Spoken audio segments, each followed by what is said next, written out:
තාත්තේ තාම වැඩද? දැන් තමයි ගොයන් ටික කපලා ඉවර වුණේ.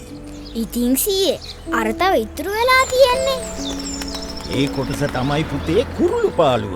ඒක ඉතුරු කළේ කැලේ ඉන්න කුරුල්ලන්ට කන්න. අපි සුබාදහමට කරන ඉතුරුවක් කියන්නේ අනාගතයට කරන ඉතුරුවක් නේ පුතේ.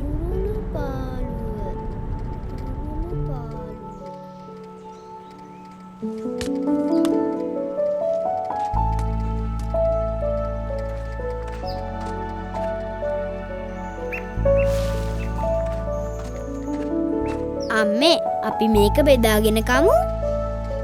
අර ගෙඩියේ ඉදිලා නැද්ද? ඒකත් ඉදිලා. ඒක අපේ කුරුළු පාළුවටනේ.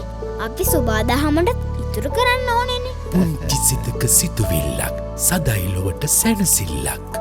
සුබාදහම වෙනුවෙන් කරන පුංචි ඉතුරුවක් කියන්නේ තිරසර හෙටක් වෙනුවෙන් කරන ලොකු ඉතුරුවක්.